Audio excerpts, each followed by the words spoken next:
உபாகமம் 9 அதிகாரம்.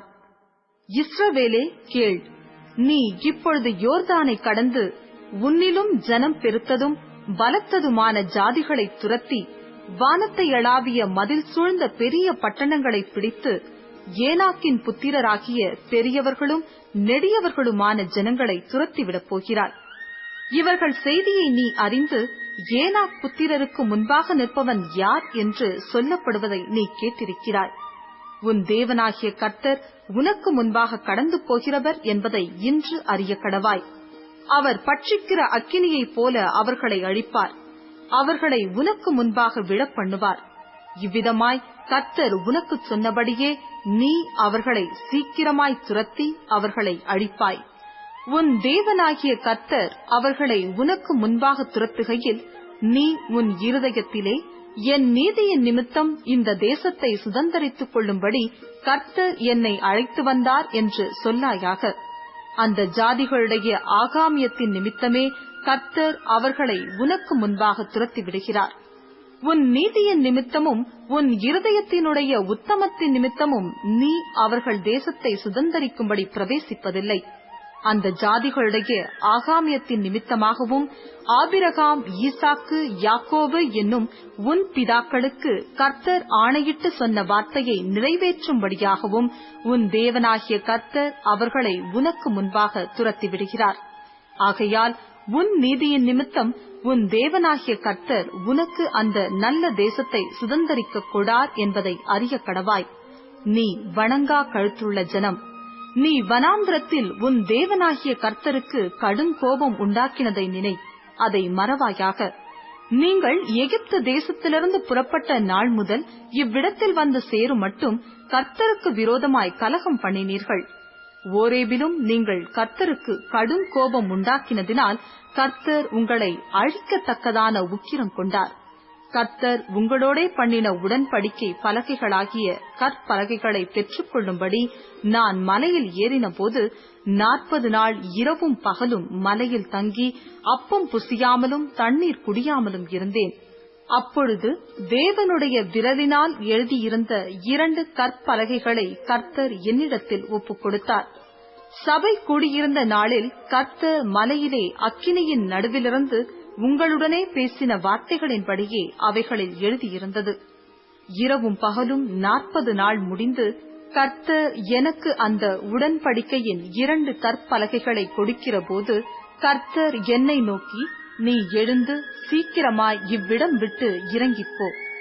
நீ எகிப்திலிருந்து அழைத்துக் கொண்டு வந்த உன் ஜனங்கள் தங்களை கெடுத்துக் கொண்டார்கள். நான் அவர்களுக்கு விதித்த வழியை அவர்கள் சீக்கிரமாக விட்டு விலகி வார்ப்பிக்கப்பட்ட விக்கிரகத்தை தங்களுக்காக உண்டாக்கினார்கள் என்றார். பின்னும் கர்த்தர் என்னை நோக்கி, இந்த ஜனங்களை பார்த்தேன், அது வணங்கா கழுத்துள்ள ஜனம். ஆகையால் நான் அவர்களை அழித்து அவர்கள் பேரை வானத்தின் கீழ் அற்றுப்போக பண்ணும்படி நீ என்னை விட்டுவிடு. அவர்களை பார்க்கிலும் உன்னை பலத்ததும் ஜனம் பெருத்ததுமான ஜாதியாக்குவேன் என்றார். அப்பொழுது நான் திரும்பி மலையிலிருந்து இறங்கினேன். மலையானது அக்கினி பற்றி எரிந்து கொண்டிருந்தது. உடன்படிக்கையின் 2 பலகைகளும் என் 2 கைகளில் இருந்தது. நான் பார்த்தபோது, நீங்கள் உங்கள் தேவனாகிய கர்த்தருக்கு விரோதமாக பாவம் செய்து வார்ப்பிக்கப்பட்ட கன்றுக்குட்டியை உங்களுக்கு உண்டாக்கி கர்த்தர் உங்களுக்கு விதித்த வழியை சீக்கிரமாய் விட்டு விலகினதை கண்டேன். அப்பொழுது நான் என் 2 கைகளிலும் இருந்த அந்த 2 பலகைகளையும் ஓங்கி எறிந்து அவைகளை உங்கள் கண்களுக்கு முன்பாக உடைத்து போட்டேன். கர்த்தரை கோபப்படுத்துவதற்கு நீங்கள் அவருடைய சமூகத்தில் பொல்லாப்பு செய்து நடப்பித்த உங்களுடைய சகல பாவங்கள் நிமித்தமும் நான் கர்த்தருக்கு முன்பாக முன்போல இரவும் பகலும் 40 நாள் விழுந்து கிடந்தேன். நான் அப்பம் புசிக்கவும் இல்லை, தண்ணீர் குடிக்கவும் இல்லை. கர்த்தர் உங்களை அழிக்கும்படி உங்கள் மேல் கொண்டிருந்த கோபத்திற்கும் உக்கிரத்திற்கும் பயந்திருந்தேன். கர்த்தர் அந்த முறையும் என் மன்றாட்டை கேட்டார். ஆரோன் மேலும் கர்த்தர் மிகவும் கோபம் கொண்டு அவனை அழிக்க வேண்டும் என்றிருந்தார். அப்பொழுது ஆரோனுக்காகவும் விண்ணப்பம் பண்ணினேன். உங்கள் பாவ கிரியையாகிய அந்த கன்றுக்குட்டியை நான் எடுத்து அக்கினியில் எரித்து அதை நொறுக்கி தூளாய் போகும் மட்டும் அரைத்து அந்த தூளை மலையிலிருந்து ஓடுகிற ஆற்றிலே போட்டுவிட்டேன். தபேராவிலும் மாசாவிலும் கிப்ரோத் அத்தாவாவிலும் கர்த்தருக்கு கடும் கோபம் உண்டாக்கினீர்கள். நீங்கள் போய் நான் உங்களுக்கு கொடுத்த தேசத்தை சுதந்தரித்துக் கொள்ளுங்கள் என்று கர்த்தர் காதேஸ் பர்னேயாவிலிருந்து உங்களை அனுப்புகையிலும் நீங்கள் உங்கள் தேவனாகிய கர்த்தரை விசுவாசியாமலும் அவருடைய சத்தத்துக்கு செவிகொடாமலும் அவருடைய வாக்குக்கு விரோதமாய் கலகம் பண்ணினீர்கள்.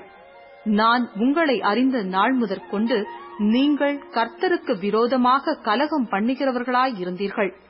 கர்த்தர் உங்களை அழிப்பேன் என்று சொன்னபடியினால் நான் முன்போல் கர்த்தரின் சமூகத்தில் இரவும் பகலும் 40 நாள் விழுந்து கிடந்தேன். அப்பொழுது நான் கர்த்தரை நோக்கி பண்ணின விண்ணப்பமாவது, கர்த்தராகிய ஆண்டவரே, தேவரீர் உம்முடைய மகத்துவத்தினாலே மீட்டு பலத்த கையினால் எகிப்திலிருந்து கொண்டு வந்த உமது ஜனத்தையும் உமது சுதந்திரத்தையும் அழிக்காதிருப்பீராக. கர்த்தர் அவர்களுக்கு வாக்குத்தத்தம் பண்ணியிருந்த தேசத்தில் அவர்களை பிரவேசிக்க பண்ண கூடாமற் போனபடியினாலும் அவர்களை வெறுத்தபடியினாலும் அவர்களை வனாந்திரத்தில் கொன்று போடும்படிக்கே கொண்டு வந்தார் என்று நாங்கள் விட்டு புறப்படும்படி நீர் செய்த தேசத்தின் குடிகள் சொல்லாதபடிக்கு தேவரீர் இந்த ஜனங்களின் முரட்டாட்டத்தையும் இவர்கள் ஆகாமியத்தையும் இவர்கள் பாவத்தையும் பாராமல் உமது தாசராகிய ஆபிரகாம், ஈசாக்கு, யாக்கோபு என்பவர்களை நினைத்தருளும். நீர் உமது மகா பலத்தினாலும் ஓங்கிய புயத்தினாலும் புறப்பட பண்ணின இவர்கள் உமது ஜனமும் உமது சுதந்திரமுமாயிருக்கிறார்களே என்று விண்ணப்பம் பண்ணினேன்.